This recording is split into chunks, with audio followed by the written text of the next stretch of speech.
말씀 같이 보도록 하겠습니다.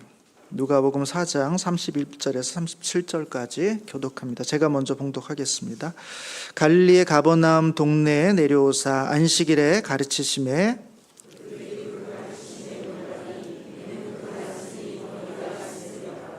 회당에서 더러운 귀신 들린 사람이 있어 크게 소리질러 이르되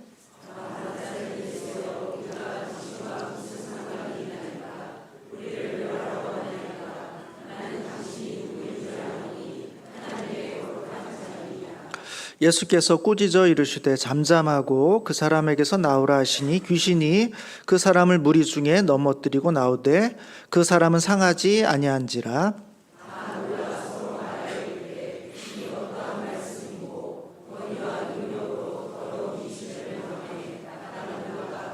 같이 읽습니다. 이에 예수의 소문이 그 근처 사방에 퍼지니라. 아멘. 선교지에 있으면서 잠깐 좀 여러 가지 장면들이 있습니다만 제 마음속에 좀 하나 남았던 장면, 우리 성도님들과 좀 나누면 좋겠다 하는 장면이 있어서 잠깐 먼저 그 내용을 나누기를 원합니다. 제가 이제 지지난주죠, 목요일에 이제 출발해서 호치민에 이제 3일 있었고, 그 다음에 토요일 날 이제 오후에 당락이라는, 그러니까 소수민족들이 사는 곳으로 이제 비행기로 약 1시간 정도 거리 되는 곳으로 이동해서 주일날 예배드리기 위해서 그 소수민족 분들이 예배드리는 교회를 이렇게 찾아갔습니다. 그래서 찾아가서 이제 예배 공간에 제가 이제 처음으로 딱 들어섰을 때 한 5분 전쯤 됐을 것 같아요. 들어섰을 때 깜짝 놀랐습니다. 그래서 그 장면 잠깐 보겠습니다. 사진을 혹시 제가 몇 장 있는데 사진을 조금 띄워주시면 좋겠습니다. 이게 이제 그 소수민족 교회인데요. 교회도 크고요. 그리고 제가 이제 앞에 딱 들어갔을 때 성도님들이 거의 꽉 채워서 이제 예배당에 앉아 계셨습니다. 저 앞에 서 있는 사람은 이제 저 일행인데 장면이 너무 이제 좀 이렇게나 많은 분들이 계신가? 왜냐하면 베트남은 우리가 믿지 않는 분들이 너무나 많고 사회주의 국가고 그렇게 생각을 했는데 실질적으로 베트남 인구 중에 1.8%만이 그리스도인입니다. 그러니까 굉장히 적죠. 그런데 그 그리스도인들, 그 1.8% 되는 그리스도인들이 주 종족인 킨족에 있는 게 아니라 이런 소수민족들 가운데 일부에 이제 이렇게 몰려 있게 되는 거죠. 여기는 바로 기독교인들이 많이 몰려 있는 그런 교회였던 겁니다. 제가 듣기로는 마을에 이제 거주하시는 이제 그 종족 분들이 이제 3,000명 정도가 있는데 그 중에 교회 성도가 2,700명이라 합니다. 90%가 이제 교인인 거죠.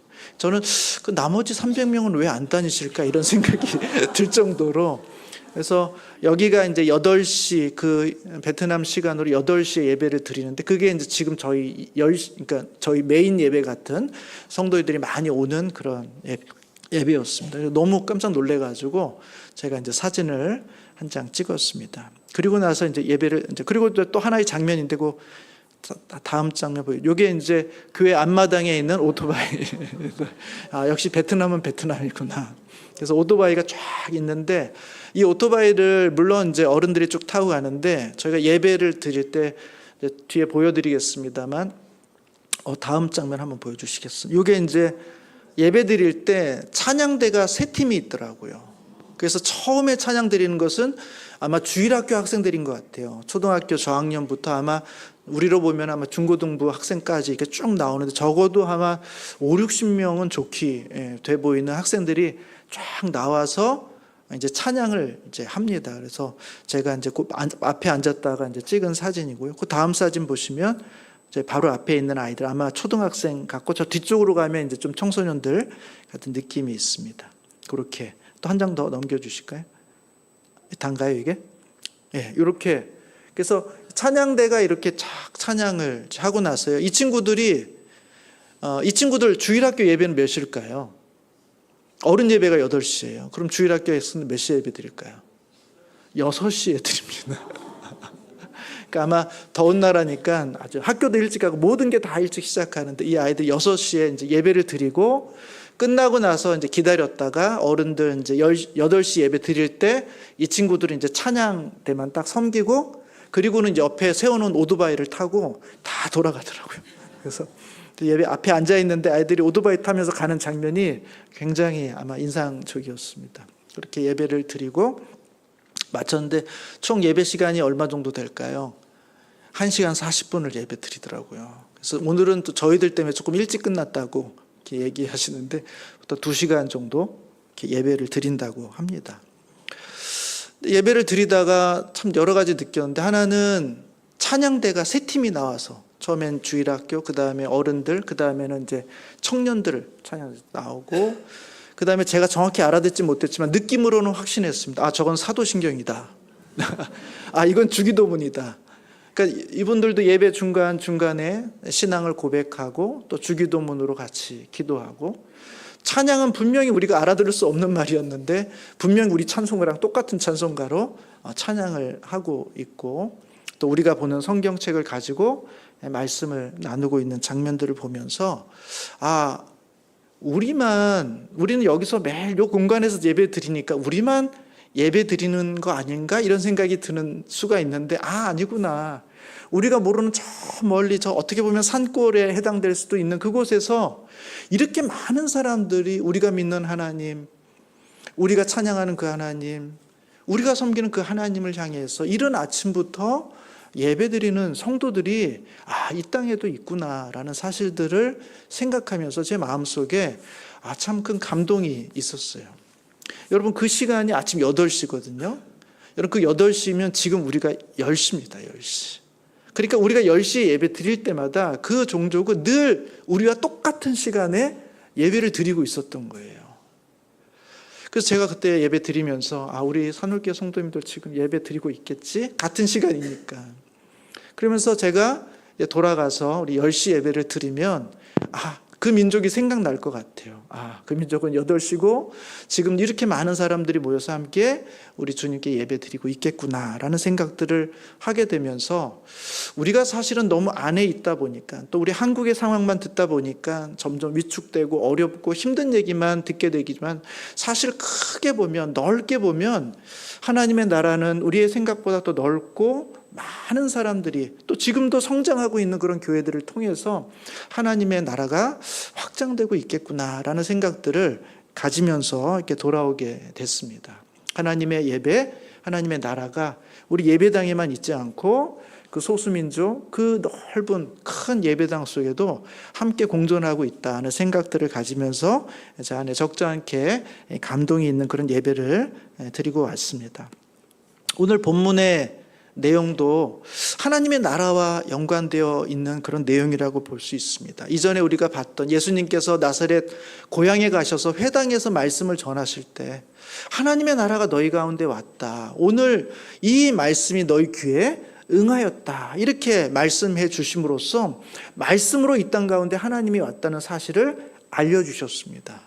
근데 한 가지가 더 필요해요. 그것이 단순히 말씀이 아니라 실제적으로 이 땅에 어떤 역사하는 하나님의 능력으로서 이 땅 가운데 하나님의 나라가 왔는지 오지 않았는지는 아직은 알 수 없습니다. 근데 우리가 읽은 이 본문, 바로 고향에서 행하셨던 그 하나님 나라의 선포 다음에 이어지고 있는 이 사건의 내용을 통해서 누가는 우리 가운데 뭘 보여주고 싶냐면, 하나님의 나라는 말씀으로만 임한 게 아니라 실제적으로 주님과 함께 이 땅 가운데 와서 역사하고 있다라는 사실을 우리에게 마치 맛보기처럼 보여주고 있는 사건을 기록하고 있다는 것입니다.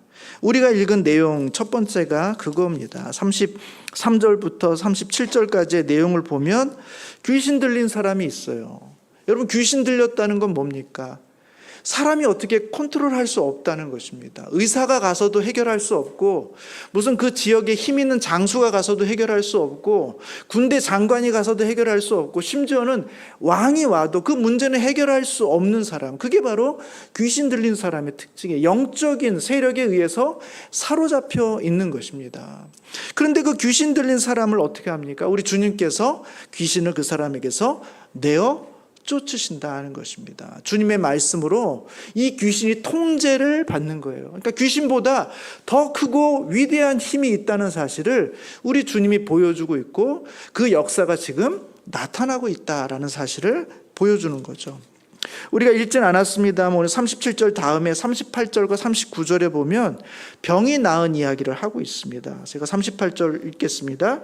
예수께서 일어나 회당에서 나가사 시몬의 집에 들어가시니 시몬의 장모가 중한 열병을 앓고 있는지라 사람들이 그를 위하여 예수께 구하니 예수께서 가까이 서서 열병을 꾸짖으신데 병이 떠나고 여자가 곧 일어나 그에게 수종드니라. 그러니까 우리 주님이 병도 열병에게도 꾸짖는 거예요. 야, 열병아, 병아, 너는 여기서 떠나라. 그러면 이 여인이 열병으로 인해서 사람들이 구하는 건 뭐예요? 약을 먹어도 안 되고 의사가 와도 안 되고 어떻게든지 안 낫는 거예요. 물론 오랜 시간이 지나면 나을 수 있을지는 모르겠지만 그 고통이 너무 큰 거죠. 그러니까 사람의 힘으로 어떻게 할 수 없는 그런 중병인데 우리 주님이 오셔서 너 이 병이 나으라고 하시니까 이 병이 그 사람의 몸에서 나아가게 되는 것이고 이 몸이 회복되는 그런 역사를 보여주고 있다는 것입니다. 그 다음 이야기도 마찬가지입니다. 40절부터 41절은 이 두 가지가 섞여 있어요. 병이 낫는 것과 귀신이 쫓겨가는 것이죠. 40절 보시면 해질 무렵에 사람들이 온갖 병자들을 데리고 나오매 예수께서 일일이 그 위에 손을 얹으사 고치시니 여러 사람에게서 귀신들이 나가며 소리질러 이르되 당신은 하나님의 아들이시니이다. 예수께서 꾸짖으시사 그들이 말함을 허락하지 아니하시니 이는 자기를 그리스도인 줄 알미러라. 해서 예수님께서 이 땅 가운데 갈릴리에 오셔가지고는 회당에서 귀신을 내어 쫓고 베드로의 장모의 병을 고쳐주고 또 몰려왔던 많은 사람들에게 손을 얹어서 병을 낫게 해주시고 귀신 들렸던 사람을 귀신으로부터 자유케 해주는 그런 역사를 우리 주님께서 행하셨다라는 것을 아주 간략하게 우리 가운데 설명해주고 있는 것이죠.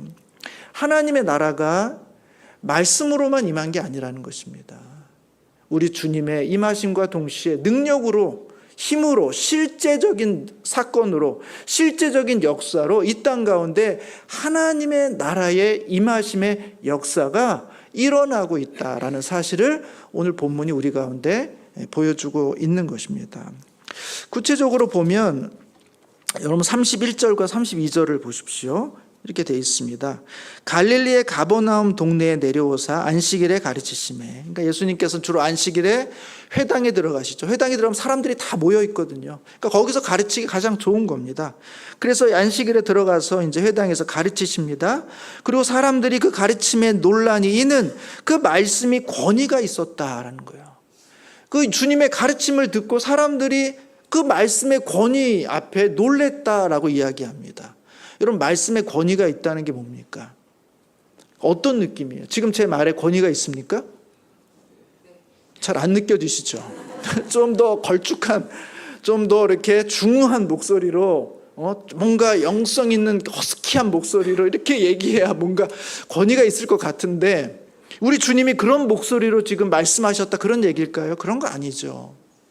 이 말씀에 권위가 있다는 것은 권세와 힘이 있었다는 것입니다. 단순히 말로만 나타나는 게 아니라 그 말씀이 실제적으로 실행되고 역사하고 그 권세 아래에 있는 모든 사람들이 그 말씀에 순종할 수밖에 없는 그런 역사가 일어날 때 거기에 권위가 있다 이렇게 말하는 것이죠. 제가 아이들에게 식당에서 막 까불고 장난치고 하면은 몇 번 경고한 다음에 아버지의 권위로 말하죠. 하지 마. 그 권위를 인정하면 이 아이는 어떻게 합니까? 장난치다가도 멈추게 되는 거죠. 응? 너 여기 있지 말고 저쪽으로 가. 그러면 저쪽으로 또 가게 되는 거죠. 그 권위가 있다는 것은 그 아이를 통제할 수 있는 그 아래에 있는 모든 존재들을 통제할 수 있는 능력이 그의 말에 있다는 것입니다. 우리 주님께서는 그런 말로 이런 귀신들을 통제하는 거예요. 여러분, 귀신은 통제가 안 되거든요. 근데 이 귀신이 어떤 일을 벌입니까? 33절에 보시면 회당에 더러운 귀신 들린 사람이 있어 크게 소리질러 이르되, 그러니까 지금처럼 예배 드리고 있는데 귀신 들린 사람이 예배 중간에 막 떠들고 난동을 피우고 막 소란을 피우니까 사람들이 컨트롤을 해야 되는데 할 수가 없는 겁니다. 그냥 일반적인 사람이 요청을 들어줘서 이렇게 진정시키면 되는데 더러운 귀신이 들렸잖아요. 그러니까 통제가 안 되는 겁니다. 그런데 주님께서 어떻게 합니까? 이 회당에 모였던 사람들 앞에서 이 귀신 들린 이 사람을 통제하는 것입니다. 그리고 사람들이 거기에 놀라는 거예요. 아, 이분의 말씀은 그냥 단순한 말씀이 아니라 그 말씀에 어떤 힘이 있구나. 능력이 있구나라는 사실을 알게 되는 것이죠. 그래서 36절에 보시면 이렇게 돼 있죠. 다 놀라 서로 말하여 이르되 이 어떠한 말씀인고 권위와 능력으로 더러운 기술을 명함에 나가니라 이렇게 돼 있습니다. 그러니까 귀신조차도 주님의 말씀 앞에 그 권위와 힘이 있어서 그 말씀을 따라 순종할 수밖에 없는, 우리 주님은 귀신보다도 훨씬 위에 있는, 마귀보다도 훨씬 위에 있는, 그를 통제할 수 있는 권위를 갖고 있는 분이다라는 사실을 오늘 본문이 우리 가운데 보여주고 있다는 것입니다. 그것이 바로 이 말씀에 권위가 있다라는 거죠. 우리 주님은 새로운 권위, 이전의 세상 사람들에 비해서 우리 사람의 힘으로는 컨트롤할 수 없는 그런 영적인 존재조차도 우리 주님의 말씀 앞에서는 다 컨트롤이 되는, 그들 위에 있는 가장 큰 권위를 갖고 있는 분이라는 사실을 오늘 이 귀신을 내어 쫓는 장면을 통해서 많은 사람들에게, 그리고 우리들에게 알려주고 있는 것입니다. 오늘 본문에 참 흥미로운 것을 뭐냐면 우리 주님께서 꾸짖는다는 거예요. 36절에 보시면 귀신을 향해서도 꾸짖습니다. 예수께서 꾸짖어, 35절입니다. 예수께서 꾸짖어 이르시되 잠잠하고 그 사람에게서 나오라.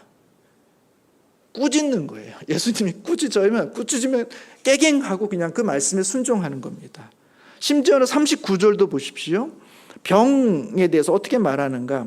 예수께서 가까이 서서 열병을 꾸짖으신대. 심지어 병이 뭐 알아듣습니까? 바이러스가 알아들어요? 근데 우리 주님이 꾸짖으시면 그 꾸짖음 앞에, 그 명령 앞에 그냥 그 병조차도 순종하게 되는 거예요. 여러분, 높은 파도가 쳤을 때 사람들이 다 놀라고 제자들이 놀랄 때 우리 주님께 파도를 향해서 꾸짖으십니다. 파도가 무슨 귀가 있습니까? 그런데도 우리 주님이 꾸짖으시면 그 말씀에 힘과 권위가 있어서 이 파도조차도 잠잠해지는 거예요. 병도 쫓겨나가게 되는 것입니다. 41절에도 보시면 여러 사람에게 귀신들이 나가며 소리질러 이르되 당신은 하나님의 아들이시니이다. 예수께서 꾸짖으사 이렇게 말하고 있어요. 그러니까 우리 주님이 꾸짖으면 그 꾸짖음 앞에서 모든 존재들, 그것이 귀신일지언정 병일지언정 피조물이고 자연현상일지언정 그 모든 것이 다 순종하고 다스려진다는 것입니다. 뭘 의미합니까? 우리 주님의 권위가 하나님의 권위와 다르지 않다라는 사실을 오늘 본문이 우리 가운데 보여주고 있는 것입니다. 우리 주님은 새로운 권위자로 이 땅 가운데 오셨어요. 단순히 사람들 중에 왕이 아니라 이 모든 피조물의 왕으로, 모든 피조물을 다스리는 자로, 모든 피조물이 그의 다스림 앞에, 그의 말 앞에 다 순종할 수밖에 없는 창조주 하나님으로서의 모습으로 오늘 우리 가운데 등장하고 있고 이 땅 가운데서 새로운 질서를 만들어내고 있다는 것이죠. 어떤 질서입니까? 귀신하게 매여 있고 병에 매여 있는 사람들에게, 포로된 자에게 자유를, 눌린 자에게 자유롭게 함을 주시는 하나님의 놀라운 역사, 하나님 나라의 그 진리가 오늘 예수와 함께 이 땅 가운데서 실현되고 있음을 오늘 본문이 우리 가운데 보여주고 있는 것이죠.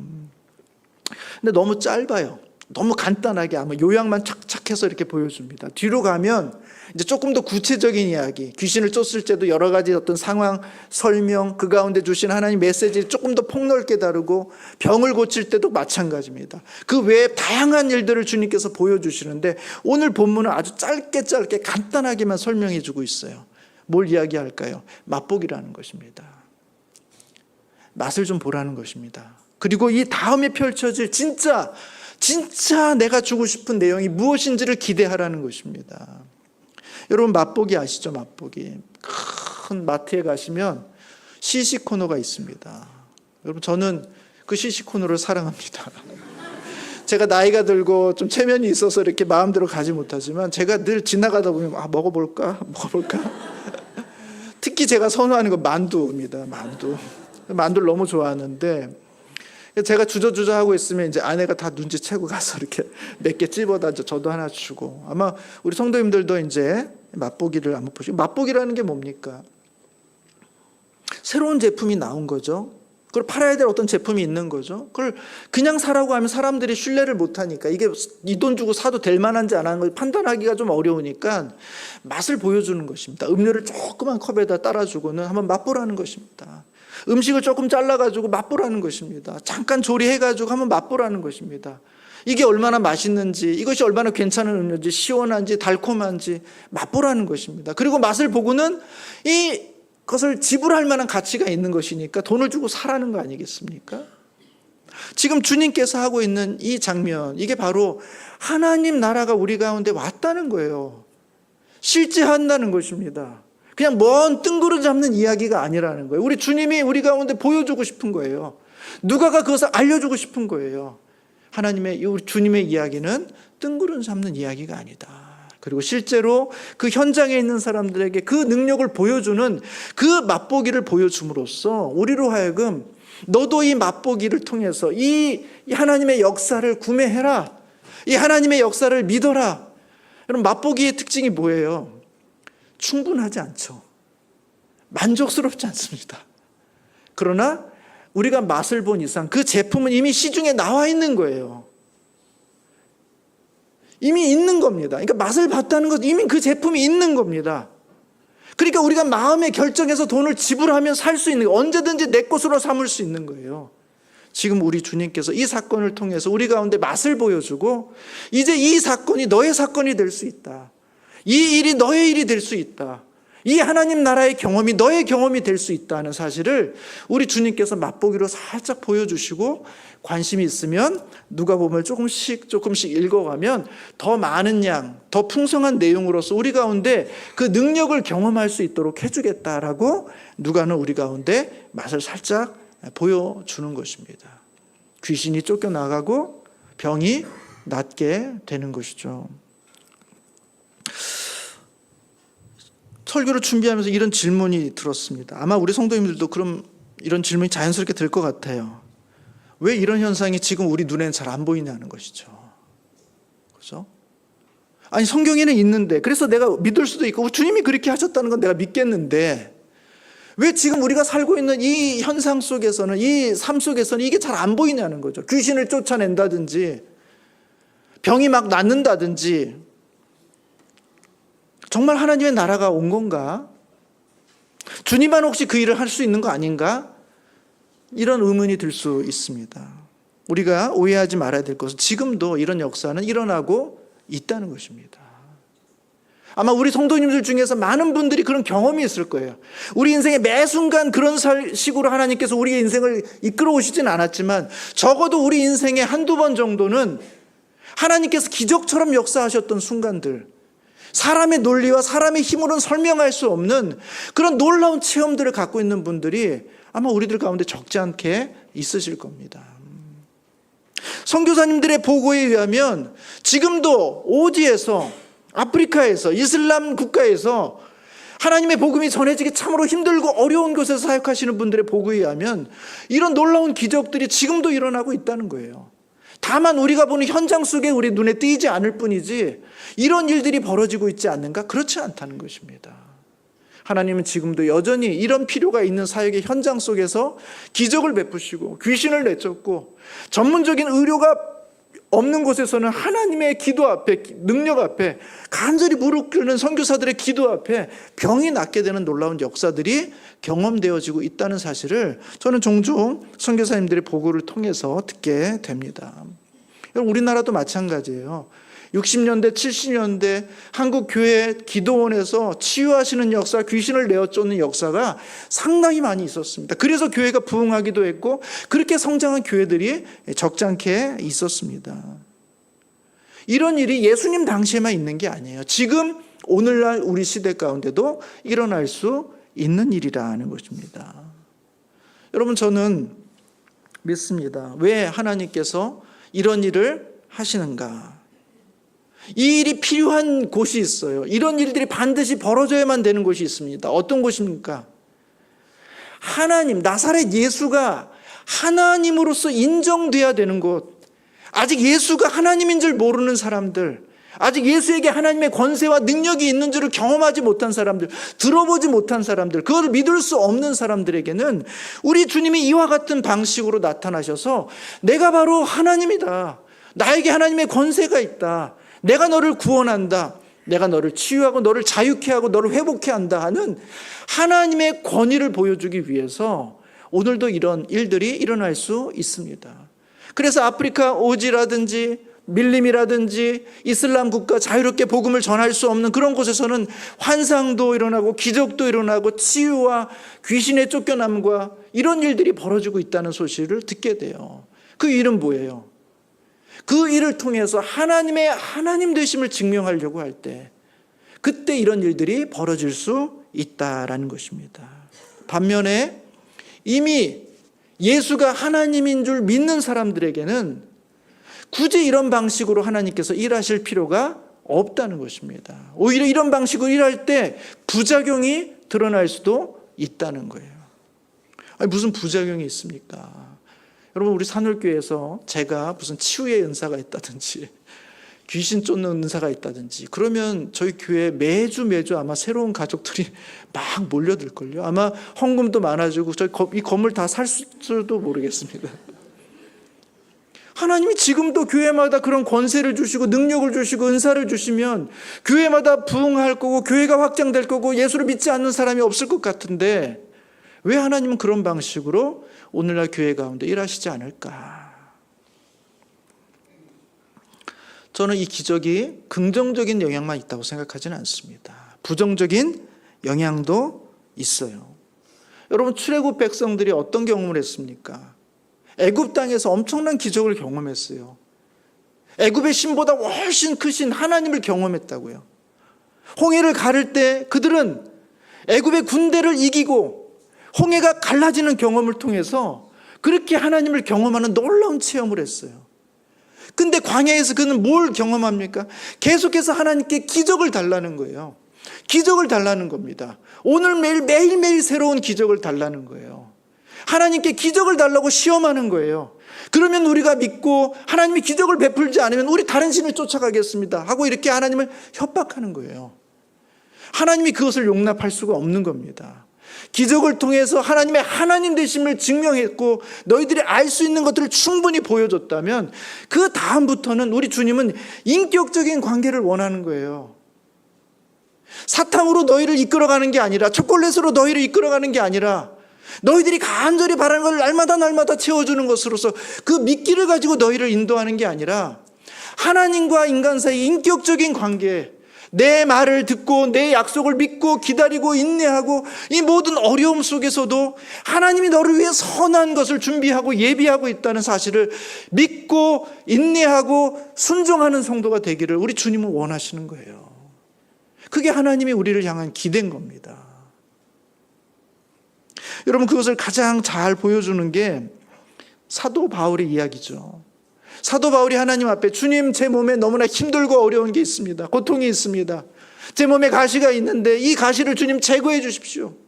이것만 없으면 내가 훨씬 더 날아다니면서 복음을 전하고 사역하고 그래서 많은 열매를 거둘 수 있을 것 같은데 주님, 이 몸의 가시를 좀 제거해 주십시오 라고 간절히 하나님께 3번이나 주님 앞에 나아가 기도했는데 우리 주님의 응답은 뭡니까?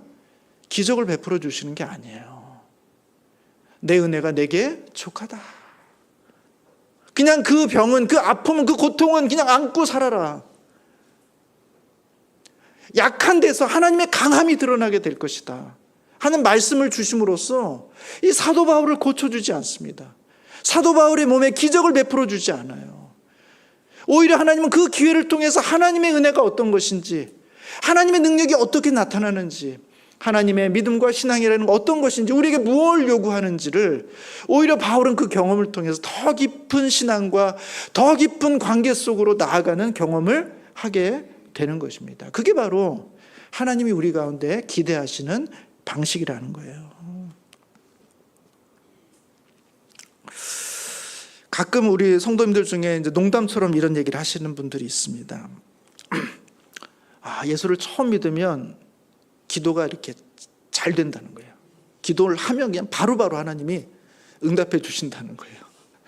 근데 예수를 어느 정도 믿고 나면 그 다음부터는 기도가 이렇게 약발이 안 된다는 거예요. 그렇게 느끼십니까? 농담인 것 같기도 하고 실제로 또 그런 것 같기도 하고. 그래서 하나님은 잡은 고기에게 먹이를 주지 않는구나. 처음에 딱 그럴 때는 그냥 미끼를 막 주시더니 일단 딱 테두리 안에 들어오면 굳이 먹이를 주지 않는 그런 분처럼 이렇게 농담처럼 이야기하시는 거죠. 여러분, 하나님의 기대는 뭡니까? 하나님은 거래를 원하는 게 아니에요. 하나님은 인격적인 관계를 원해요.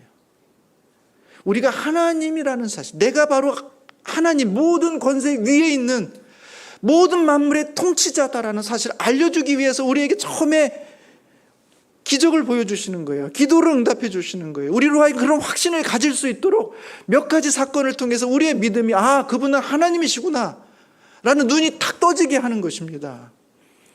그러나 매일매일 그런 방식으로 우리를 이끌어가기를 원치는 않으신다는 거예요. 그럼 마치 아이들에게 말 잘 듣게 하기 위해서 사탕을 주거나 나를 방해하지 않도록 하기 위해서 스마트폰을 주거나 그렇게 하는 것과 무엇이 다르겠냐는 거예요.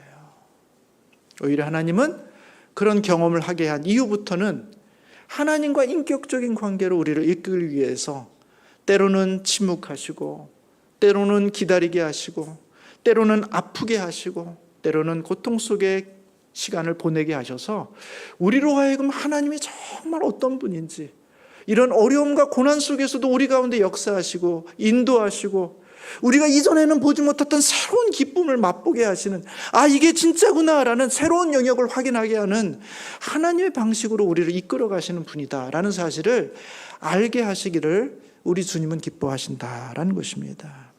여러분, 오늘 본문에도 마지막 42절에 보시면요, 앞에서 주님이 막 놀라운 기적을 행했지 않습니까? 그러니까 사람들이 막 다 흥분했어요. 42절에 보시면 날이 밝음에 예수께서 나오사 한적한 곳에 가시니 무리가 찾다가 만나서 자기들에게서 떠나시지 못하게 만류하려 하며, 다음날 이제 막 밤늦게까지 막 그렇게 사역하시고 이제 다음날 일찍 일어나서 한적한 곳에 가서 하나님께 기도하고 막 이러고 있는데 사람들이 막 난리가 난 거. 우리 주님 어디 갔냐고 막 찾으러 가다가 이제 어디서 끝나고 나오실 때 탁 잡은 겁니다. 왜 어딜 가시냐고, 딴 데 가시지 말라고, 여기 곁에 있으라고. 내 곁에 있어가지고 내가 필요할 때면 언제든지 응답해주고, 내가 이렇게 막 문지르면 이것도 응답해주고, 내가 문지르면 내 소원도 들어주고, 주님이 내 곁에 옆에 계셔가지고 내가 원하는 모든 일에 다 마치 그 알라딘의 요술 램프의 요정처럼 그렇게 늘 그냥 내 기도를 들어주셔야지 어딜 가시냐고 그렇게 붙잡고 싶어 하는 거죠. 근데 우리 주님은 그렇게 사람을 이렇게 딱 붙잡아 놓는데 관심이 없어요. 그들을 살짝 밀어내시고 이렇게 말합니다. 43절에 예수께서 이르시되 내가 다른 동네들에게도 하나님의 나라 복음을 전하여야 하리니 나는 이 일을 위하여 보내심을 받았노라. 이거 충분히 했다는 것입니다. 하나님 나라의 임함에 대한 이야기를 했고 너희들에게 그 증거를 보여줬으니까 이제 그것을 선택하고, 너희가 맛봤으니까 그것을 선택하고 그 새로운 나라를 경험하면서 살 것인지 그렇지 않을 것인지 이제 너희 몫으로 남겨두고, 나는 이것을 듣지 못한 백성들에게로, 이것을 경험하지 못한 사람들에게로 또 가서 그들에게 말씀을 선포하고 그들로 하여금 맛보게 하는 그 일을 위해서 나는 보내심을 받았고, 그래서 나는 다른 마을로 가겠다는 것입니다. 아마 요즘처럼 텔레비전이 있다든지 무슨 유튜브가 있다든지 그 다음에 무슨 SNS가 있으면 그냥 한번 딱 샘플로 사진 쫙 찍어가지고 쫙 전송하면 굳이 막 이렇게 돌아다니시지 않으셔도 될지 모르겠습니다만, 이 당시에는 이 방법밖에 없는 거예요. 다 가능한 대로 그분이 만날 수 있는 사람들을 찾아가서 복음의 메시지를 전하고 그것이 너희들 가운데 실제했다는 사실을 보여주고, 그리고는 또 다른 사람들에게 계속해서 이 땅 가운데 하나님의 나라가 왔다는 사실을 알려주시는 방식으로 말씀을 전하시지, 누군가에게 붙어 있어서 매여 있어서 그들의 필요를 다 들어주고 응답하고 기적을 계속해서 베풀어 주시는 방식으로 우리 주님이 사역하시지 않았다는 것입니다. 우리 주님은 우리로 하여금 예수를 하나님으로 믿고 그 믿음 가운데서 이 땅에서 하나님 나라가 왔다는 삶의 질서를 깨닫고 그것을 경험하고 그 은혜를 누리면서 살기를 원하신다는 것이죠. 여러분, 세상에는 이제 두 가지 질서가 있습니다. 우리 주님이 오신 이후로 두 가지 질서가 있어요. 첫 번째, 하나의 질서는 우리가 경험하는 질서입니다. 그냥 하나님이 없이도 우리가 그냥 늘 경험하고 깨닫고 그 다음에 이해하는 그런 세상의 질서가 있어요. 그러나 이 질서만 있는 게 아니라는 것입니다. 예수님이 이 땅에 오신 이후에 우리의 눈에는 보이지 않지만 새로운 질서, 새로운 통치, 새로운 나라가 이 땅 가운데 함께 있습니다. 다만 우리의 눈에 보이지 않고 우리의 손에 잡히지 않아서 그것이 있는가 없는가 우리가 의심이 들고 때로는 의문에 쌓이기도 하지만, 우리가 확실한 것은 주님이 이 땅에 오신 것처럼, 그리고 우리를 위해 십자가에서 죽으신 것처럼, 그것이 역사적 사실인 것처럼 이 땅에 하나님의 나라가 도래했다는 거예요. 중요한 것은 그것을 경험하느냐 경험하지 못하느냐는 거예요. 그 질서가 있음을 보고 믿고 그 질서 가운데 나의 삶을 들이면 그 질서를 경험하게 되는데, 그 질서가 있어도 그 질서는 없다고 생각하고, 그 질서는 사실이 아니라고 생각하고, 그 질서는 성경 속에 있는 것이라고 생각하고 그저 세상의 질서 속에 나의 삶을 맡겨드리면 우리는 이 하나님이 준비하신 이 새로운 질서를 경험하지 못한 채 이 땅을 살아갈 수밖에 없다는 거예요. 이번에 단기 선교 여행을 갔다 와서 여러 가지 개인적으로 주님께서 다양한 도전과 감동 주신 게 있지만, 제 개인적으로 생각할 때 가장 큰 유익 중에 하나는 청년들이 이제 5명이 같이 갔고, 그 청년들이 거기에 있으면서 우리를 이렇게 인도하시며 이렇게 쭉 안내해 주시는 다양한 선교사님을 만났다는 겁니다. 그분들과 만나서 그냥 인도 어디 목적지를 데려다 줬다는 게 아니라 그분들이 이 땅에서 어떻게 선교적으로 살고 있는지를 나누시는 거예요. 우리가 물어봐서 나누기도 하고, 선교사님 어떻게 선교지에 오시게 됐어요? 어떻게 이 사역을 하게 됐어요? 그러면 그분이 이 사역을 하게 된 과정, 그 이전의 삶, 예수를 만나고, 그리고 여기에 와서 이렇게 해보니까 이렇게 생각지 못했던 일들을 경험하고, 그리고 이 나라에 이런 필요가 있다는 것을 발견하고, 또 전에는 전혀 생각해 보지 못했던 일들이지만 이렇게 주님의 말씀에 순종해서 나아보니까 하나님께서 이런 일들을 진행하고 있다는 것을 경험하고, 그렇게 5년, 10년, 15년, 20년의 삶들을 이 땅 가운데 살아가고 있는 선교사님들의 다양한 이야기를 들은 거예요. 우리 청년들이 듣고 함께 했던 사람들이 들은 겁니다. 뭘 보여주는 걸까요? 청년들이 어떻게 그렇게 살 수 있습니까? 어떻게 그런 결정을 할 수 있습니까? 저는 못할 것 같은데, 그렇게 하면 죽을 것 같은데, 그렇게 하면 내 인생이 불행해질 것 같은데. 그런데 그분들의 나눔을 통해서 아니다, 그렇게 살 수 있다, 그래도 행복하다, 이전의 삶보다 더 풍요로운, 더 만족스러운, 물론 거기에 돈도 어떤 안정적인 기반은 없을지 모르지만 하나님께서 그것과는 비교할 수 없는 새로운 소망, 새로운 역사, 생명을 살려내는 그런 일들을 경험하시는 선교사님들의 그 간증을 통해서 우리 청년들은 적어도 이 땅에 새로운 질서가 있구나. 한국에 살고 강팍하고 힘들고 막 처절하게 비참하게 막 부지런히 살아도 정말 바둥바둥 살 수밖에 없는 것 같은 그런 현실 속에 살고 있지만 아니구나.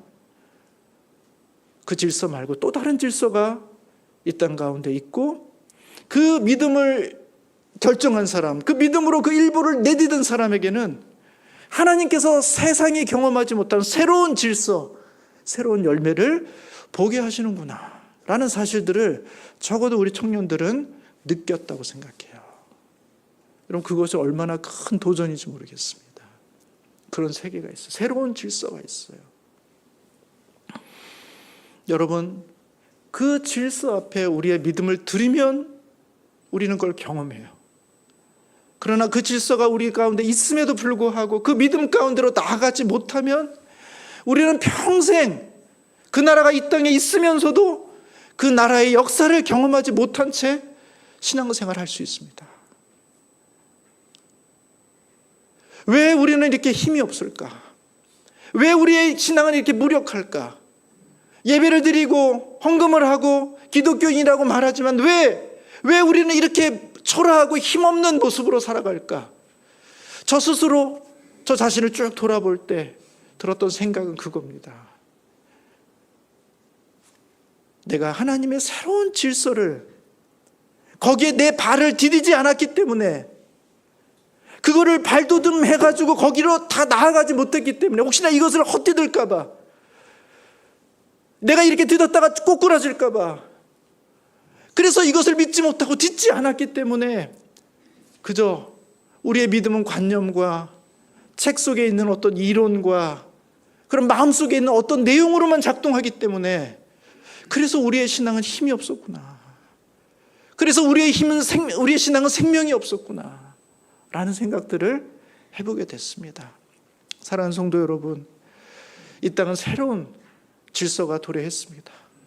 우리의 눈에 보이지는 않지만 하나님의 나라, 하나님의 질서가 우리 가운데 역사하고 작동하고 있어요. 그 사실을 믿으시고 주님께서 우리 가운데 맛보게 하셨을 때, 도전하셨을 때 믿음의 일보를 내디디시고 그 믿음을 통해서 하나님께서 새롭게 역사하시는 새로운 질서를 경험하고 맛보시고 누리시는 우리 성도님들 되시기를 주님의 이름으로 축복합니다.